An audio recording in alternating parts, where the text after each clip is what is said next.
C'est le temps qui fait la panique. C'est le temps qui fait la panique. Une émission qui vous explique l'inflation des paroles dangereuses en RDC.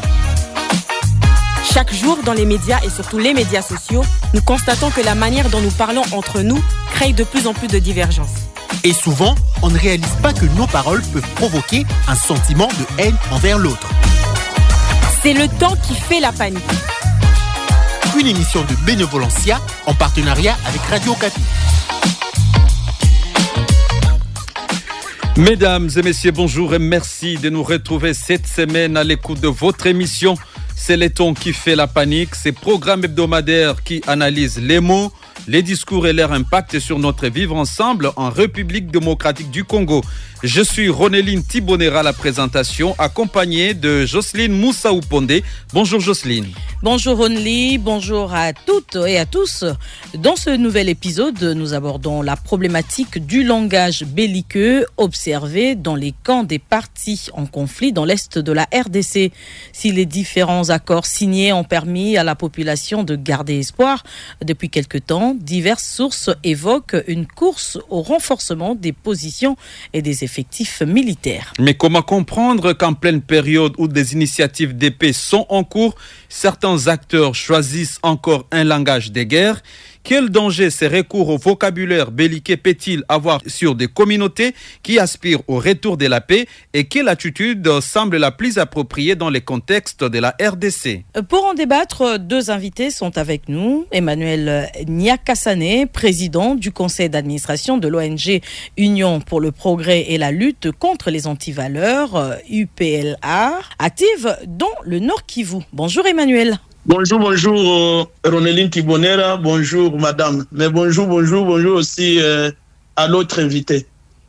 Nous recevons également Josué Walai, activiste des droits de l'homme, militant bien connu au sein du mouvement citoyen Lucha. Bonjour Josué Walai.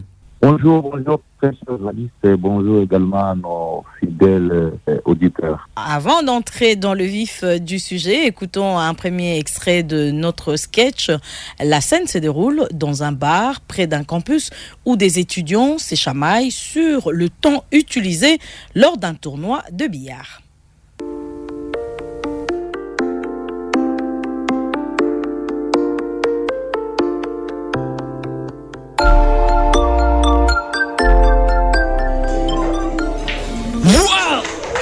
Encore gagné. Je vous avais prévenu qu'au billard, faut pas m'y chercher. Avec moi, soit tu frappes fort, soit je t'écrase. Qui ose encore tenter sa chance?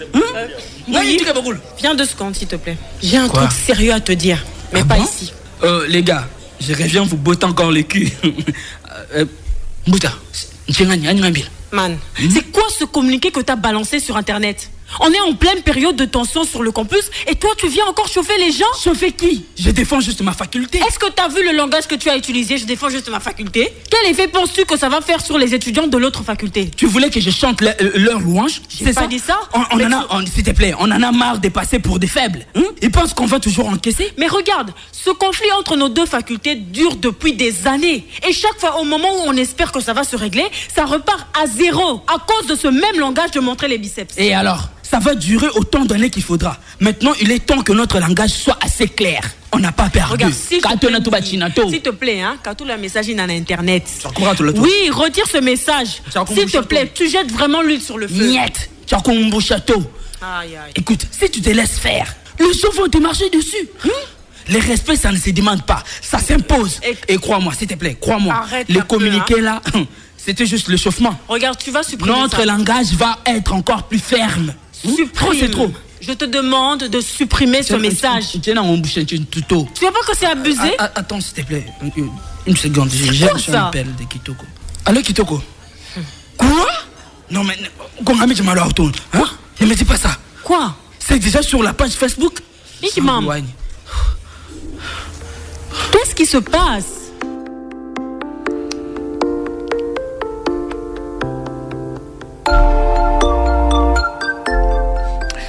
Ici, si tu te laisses faire, les gens te marchent dessus. Le respect ne se demande pas, ça s'impose.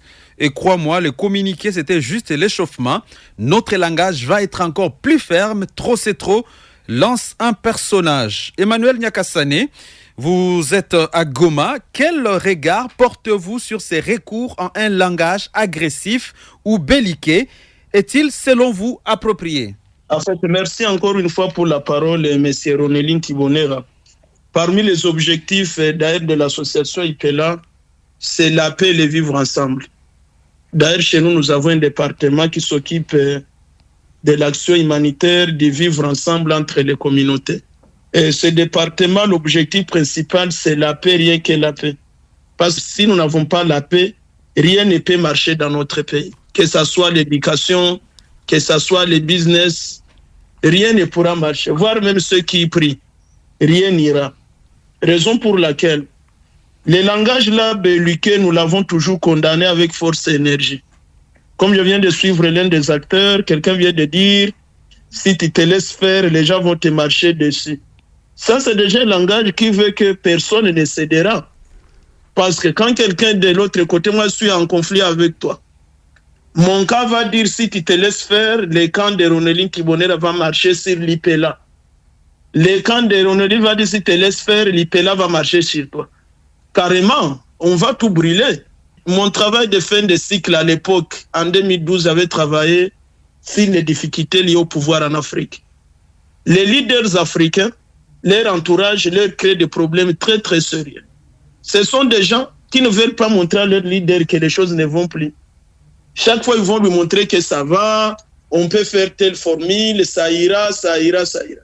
Mais malheureusement, quand ces leaders partent, les mêmes gens font la transhumance. Quelqu'un qui était avec Nyakasane aujourd'hui, vite, demain, il est avec Ronelin parce que c'est Ronelin qui est au pouvoir. Et Nyakasane est finalement abandonné à son triste sort, en train d'errer, les mêmes gens sont en train de gouverner. C'est là que ces leaders-là ne comprendraient pas ce genre de langage, que si tu te laisses faire, les gens vont marcher sur toi.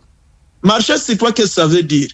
Logiquement, si nous prenons les cas d'espèce, les cas sous examen dans notre pays, nous avons les dialogues qui se passent. Il y a d'abord le dialogue entre les gouvernements et la F-23.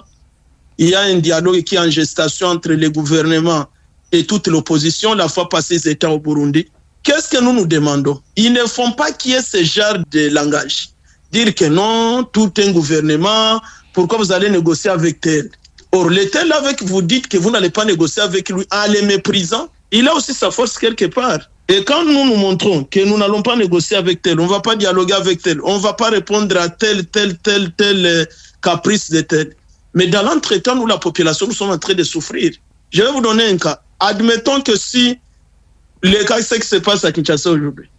Le gouvernement qui est mordicus, qui ne peut pas parler avec les amis de l'opposition. C'est 64 et des choses comme ça. C'est 64 aussi va dire, nous tenons ipso facto à ce que il y a le dialogue où carrément il faut que Segek parte sinon changer la constitution. Vous comprenez que là, il faudra qu'il y ait une médiation. Il faut qu'il y ait un médiateur sérieux, sage, qui soit capable de mettre les deux parties ensemble et leur dire, vous avez un cahier de charge, vous avez un cahier de charge, quel est le consensus que nous aurons, parce que personne ne gagnera à 100%, personne ne perdra à 100%.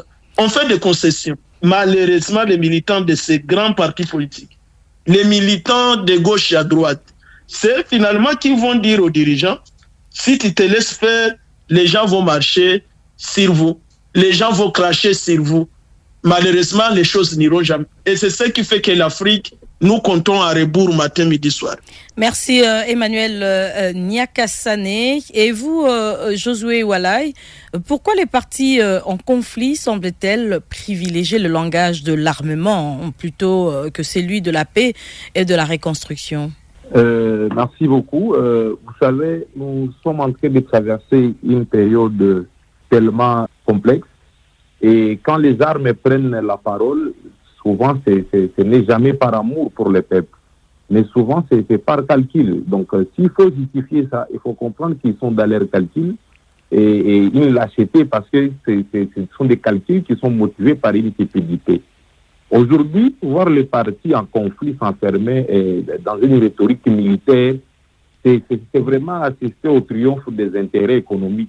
Parce que nous, comme population, on ne bénéficie à rien d'une agression, par exemple. C'est que certains acteurs de la rébellion qui se sont dit, voilà, nous, on nous a privé des carrés miniers et nous, on attaque. Mais nous, peuple congolais, nous, population, en quoi est-ce que nous devons payer les prix de vos calculs ou soit de vos intérêts économiques? Voilà où résident les problèmes. Parce que pour ceux qui alimentent ces cercles vicieux, la guerre est devenue une industrie.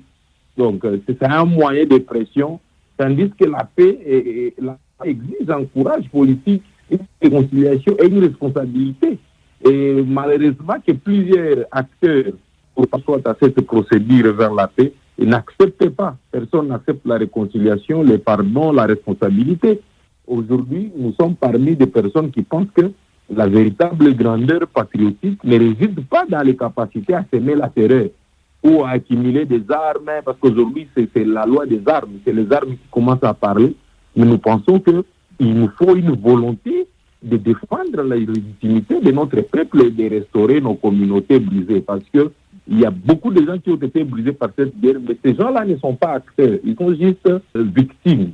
Mais les acteurs, qu'est-ce qu'ils privilègent? Les acteurs privilègent leurs intérêts. Les acteurs privilègent leur famille, parce que si vous essayez de voir, que ce soit les enfants de tous les grands acteurs de la rébellion, ces enfants vivent en Europe, mais vous regardez même certains de nos politiciens, il suffit de devenir député pour que ta famille déménage à Bruxelles.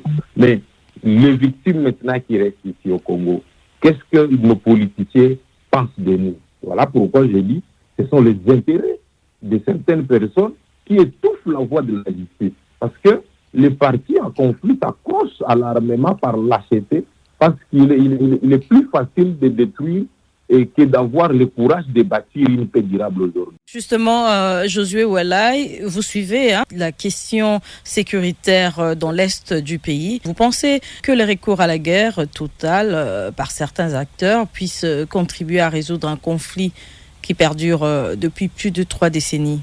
Voilà, oui, voilà pourquoi nos acteurs, ils ont tourné. Quand on commence une procédure, on dit on est à Luanda, procédure de Luanda. Aujourd'hui, Nairobi. On a été à San City en 2003. Aujourd'hui, il y a la procédure de Doha, il y a la procédure de Togo, il y a la procédure de Washington. Mais tout ça, pourquoi est-ce que ça ne produit pas la paix? Tout simplement, c'est parce que les gens partent discuter intérêt, les gens partent discuter minerais, les gens partent discuter autre chose que la paix. Mais si une fois, tous ces acteurs, quand ils partent dans cette procédure, ou soit dans ces pourparlers, ils discutent l'intérêt de la population et la paix, je crois fermement qu'aujourd'hui, on devrait déjà retrouver la paix. Malheureusement, certains ont pris des armes parce qu'ils espèrent qu'un jour, ils seront négociés et devenir ministres. Pour moi, je suis d'accord que nous puissions quand même arriver à construire la paix et mettre fin au bruit des armes. Cependant, on n'aura jamais la paix si on ne pense pas également à la justice, parce qu'il n'y aura jamais de paix sans justice. Je suis parmi des personnes qui pensent que sur toutes les tables de négociation, le mot justice doit d'abord primer. Parce qu'on ne peut pas bâtir un pays sur des fondations d'impunité. Merci pour ces éclairages, Josué Ouelai. Nous allons écouter maintenant un deuxième extrait de notre sketch radiophonique. Cette fois-ci, les étudiants assistent à un durcissement de la situation. Pourtant, avant ces recours au langage belliqueux, la tension pouvait être maîtrisée. Suivez.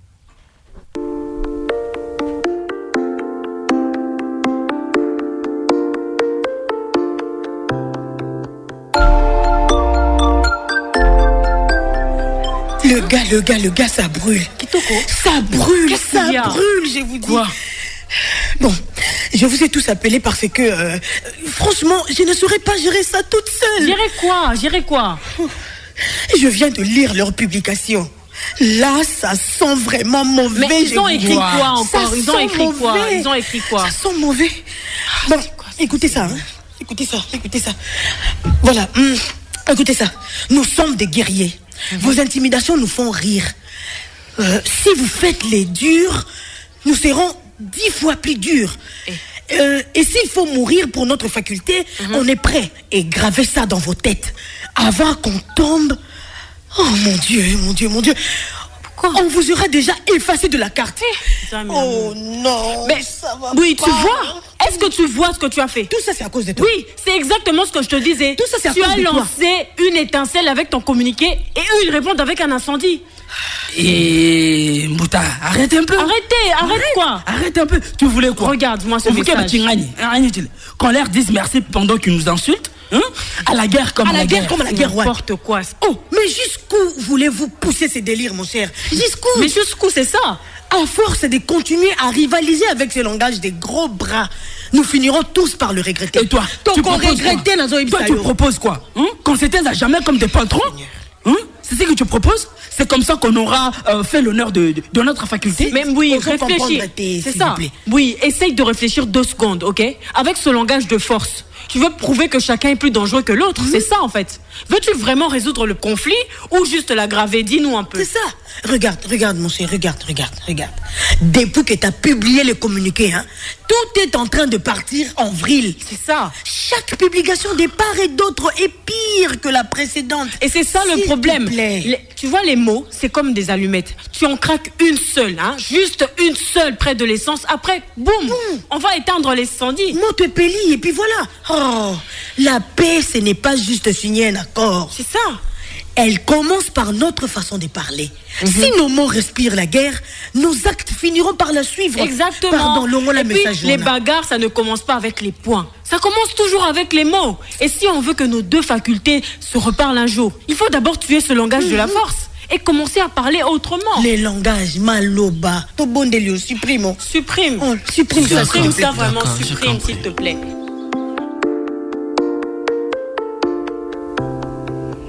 Nous sommes des guerriers, vos intimidations nous font rire. Si vous faites les durs, nous serons 10 fois plus durs. Et s'il faut mourir pour notre faculté, on est prêt. Avant qu'on tombe, on vous aura déjà effacé de la carte, lance un étudiant en colère. Emmanuel Nyakasane, que peut-on attendre d'un tel langage de guerre quand on recherche la paix en se référant aux discussions actuelles pour résorber la crise dans l'est du pays? Je vais retourner à ce que j'ai commencé. La guerre a toujours une cause. Et la cause, c'est l'incompréhension entre les 2 parties qui sont en conflit. Et moi, et toutes les frustrations qui s'y accompagnent. C'est pourquoi, nous, comme IPELA, nous ne voyons pas qui ont commencé la guerre. Mais nous voyons ceux qui sont en conflit. Le conflit a commencé par quoi? C'est tout simplement ça. Je crois que l'émission, c'est lutter contre les langages belliqueux. Je vais vous donner un exemple. Le co-débatteur, M. Josué Walai, il a montré qu'il y a le processus de Luanda, le processus de Doha, le processus de Sissi. Mais en toute sérieuxité, est-ce que tous ceux qui sont dans le processus de la paix là, est-ce qu'après le processus, quel est le langage qui accompagne même les fameux signatures qu'ils signent? Des langages là qui ne favorisent pas la paix. Alors, moi je crois, ce que nous demandons, et le peuple congolais pourra sanctionner parce que tout le monde n'est pas idiot. On saura qui n'a pas été pour la paix. On ne peut pas faire les choses son contraire. Nous sommes en train de chercher la paix avec toi, mais le temps qu'il y a un pacificateur qui est en train de vouloir nous mettre à la ligne, mais moi je t'injurie, je te sapote, qu'est-ce que vous voulez? Donc, moi je crois, ce qu'a dit l'ami, nous allons risquer de tout brûler si nous ne pouvons pas un moment enterrer ce genre de langage-là. Comprendre que la paix, quand elle se construit, il y a certains qui doivent s'accepter vaincus. Même si vous n'êtes pas vaincu, vous dites, moi ici, j'accepte de perdre ça, mais pour que nous voyons comment le pays va avancer. C'est comme un foyer. Ne pensez pas que ceux qui construisent des foyers, vous vivez avec une femme pendant 10 à 20 à 30 ans. Il y a des femmes compliquées, il y a des maris compliqués. Mais cette femme-là qui est mari compliqué accepte, dit, j'accepte ses caprices pour que les enfants puissent grandir. Alors, ceux qui ont pris les armes, tout en ne les encourageant pas, je leur demande de comprendre que la République démocratique du Congo, l'Afrique est au-delà du sang qui coule. Ceux qui dirigent, ils doivent aussi comprendre que la République démocratique d'Afrique est au-delà du sang qui coule. Ils doivent s'asseoir, on se dit ce que vous réclamez 3 éléments. Est-ce que si on vous donnait 2 ou 1, est-ce que vous pouvez cesser ce que vous êtes en train de faire?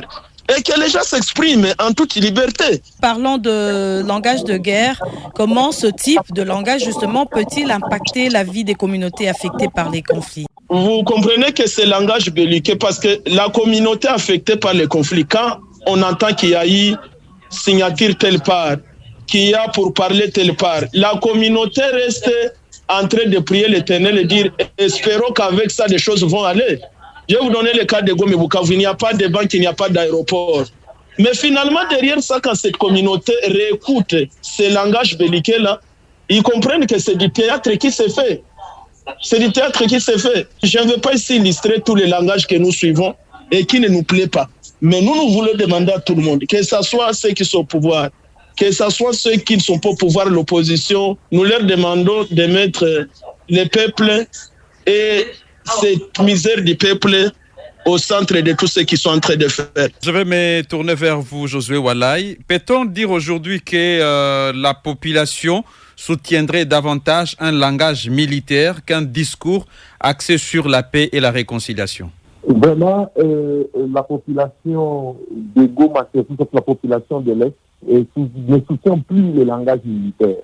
C'est vrai, à un niveau, on dirait que cette population aimerait voir les FARDC prendre le défi, parce que ça, c'est l'intérieur de tout esprit patriotique, ils ont ça. Mais suite à la souffrance, toute personne qui a vécu la guerre n'aimerait jamais revivre la guerre. Et donc, c'est une population qui a beaucoup plus besoin de voir les armes se taire et de vivre en paix. Mais vivre en paix ne signifie pas seulement l'absence des armes, parce qu'on peut vivre à Goma seulement 10 jours sans pour autant écouter le coup de balle, mais les gens de Goma, ils sont en train de vivre du calvaire. Et ce calvaire-là, c'est ce que les gens ont besoin de voir l'autorité de l'État être rétablie partout en République démocratique du Congo. Le simple fait de ne pas dire qu'on ne veut pas la guerre, qu'on ne n'est pas que la population n'a pas besoin de voir les offensives. La population a plutôt besoin de voir une victoire, et la victoire-là ne se traduit pas uniquement par les coups de balle. Parce que la diplomatie peut jouer, les négociations peuvent jouer, cependant, au fil, cette population réclamera toujours justice. Moi, je ne vais pas s'engager là de justice, parce que je me dis que ça ne sera pas juste pour nous puissions encore retourner 10 ans après, dans cette même crise, après ce que nous sommes en train de traverser aujourd'hui. Et comment ce langage polarisant peut-il affecter les efforts qui sont déployés sur le terrain pour trouver une issue à la crise sécuritaire et politique? Et vous savez vous-même que ce langage-là a de l'impact. L'impact, c'est qu'aujourd'hui, les médias sociaux constituent une très grande force. Il y a une manipulation très forte au niveau des médias, avec même des acteurs au conflit qui ont mis beaucoup de caporaux autour de ce qu'ils appellent aujourd'hui l'armée numérique.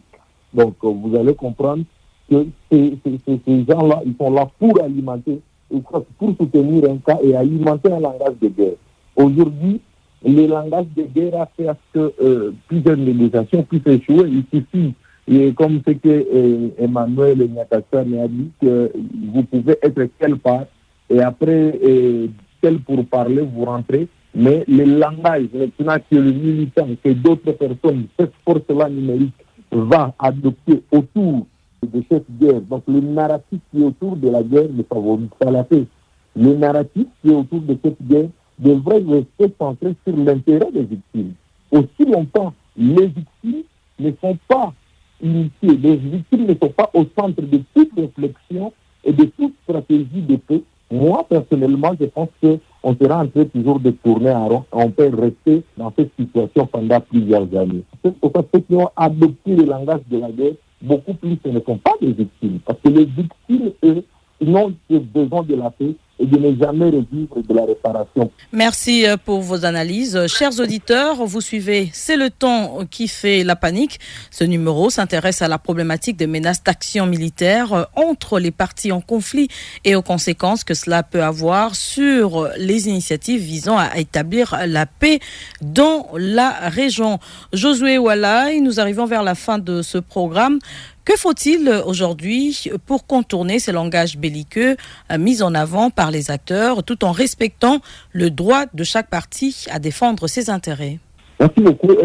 Moi, en tant que d'abord un citoyen et un jeune engagé, pour moi, je crois que nous devons également apprendre à aimer notre pays, parce que aimer ce pays, c'est aimer tous les Congolais, c'est refuser que la violence devienne une fatalité et rappeler à nos dirigeants que bâtir l'avenir de nos enfants vaut infiniment plus que toutes les victoires militaires. Parce qu'on peut dire, voilà, nous avons gagné la guerre militairement, mais quand ça fait beaucoup de victimes, la guerre fait toujours beaucoup de victimes. Ces victimes ont des familles, ce sont des filles qui ont qui sont violées, qui ont des parents, qui ont des frères comme nous. Ce sont des mamans qui sont violées, ce sont des personnes de troisième âge qui sont tuées, des maisons qui sont brûlées. Et tous ces gens, ce sont des vies humaines qui ne sont pas différentes de nos vies.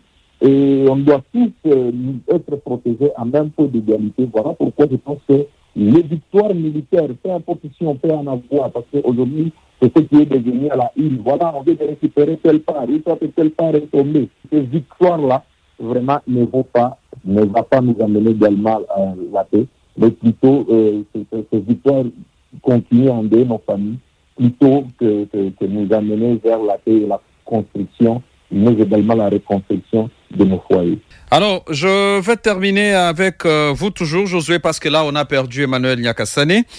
Alors, pensez-vous que les médias ont un rôle à jouer pour aider les partis à aller à contre-courant de ces discours qui mettent la guerre au premier plan?